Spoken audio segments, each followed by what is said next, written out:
நாமக்கல் மாவட்டம் பரமத்தி வேலூரை அடுத்த பொத்தனூர் ஆற்றில் குளிக்கச் சென்ற பள்ளி மாணவர்கள் 6 பேர் மணல் சுழலில் சிக்கி பரிதாபமாக உயிரிழந்தனர். இதுகுறித்து மேலதிக விவரங்களை தருகிறார் நம்முடைய செய்தியாளர் ரவி. ரவி, தற்போது இந்த ஆற்று மணல் சுழலில் சிக்கி மாணவர்கள் 6 பேர் உயிரிழந்தது எப்படி, விவரங்கள் என்ன, பதிவு செய்யலாம்?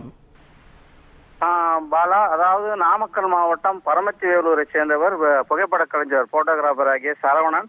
அவர் இன்னைக்கு காலையில தன் குடும்பத்துடன் பரமத்தியில காவிரி ஆற்றில் குளிக்கிறதுக்காக பரமத்தி அடுத்து ஒரு 5 கிலோமீட்டருக்கு அருகில் உள்ள பொத்தனூர் பகுதிக்கு இன்று காலை குடும்பத்துடன் சென்றார். அவருடன் அவருடைய மனைவி ஜோதி மற்றும் 2 மகளுடைய பெயர்கள் ராககேஷ் மற்றும் தீபகேஷ் மற்றும் இன்னொரு பெண்ணு தேவி மற்றும் உறவினர் பெண்ணான ரோஹித் ஆகியோட மொத்தம் 7 பேர் அங்க கார்ல கொண்டு போய் கார் நிறுத்திட்டு அதுல குளிச்சுக்கிட்டு இருந்தாங்க. அப்ப குளிச்சுக்கிட்டு இருக்கும்போது ஆற்று சுழல் அதிகமானதுனால மணல் பகுதியில் இழுத்துட்டு போயிட்டு சரவணன் மற்றும் மனைவி உள்ளிட்ட 6 பேர் சம்பவ இடத்திலேயே உள்ளுக்கு உளுந்து இறந்துடுறாங்க. இது சம்பந்தமா அந்த பகுதியில போயிட்டு இருந்த இன்னொருத்தர், அதாவது உதவிக்கு வந்த அந்த நண்பர் ராகித்தின் ஒரு பையன் மேல போன் பண்ணி அக்கம் பக்கத்துல கூப்பிட்டு எல்லாமே கேள்வி போறோம்னு சொன்ன பிறகு பரமத்தி வேலூர் போலீசார் மற்றும் பரமத்தி வேலூர் தீயணைப்பு துணையினர் அந்த பகுதியில போய் அவங்கள மீட்டுக்கிட்டு இருக்கிறாங்க. தற்போது அந்த பணி தொடர்ச்சியா நடைபெற்றுட்டு வருது.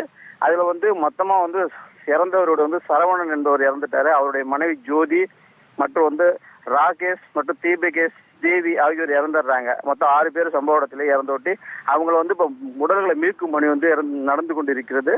இந்த பணியில 3 பேர் இப்ப மீட்டுட்டு இருக்காங்க. அந்த மீதமுள்ள தீபகேஷ் மற்றும் ராககேஷ் மற்றும் தேவி ஆகிய 3 பேர் இப்போது தீயணைப்பு துறையினர் தேடிக்கிட்டு வர்றாங்க. இதுல ரோஹித் மட்டும் உயிரோடு மீட்கப்பட்டு இருக்காங்க.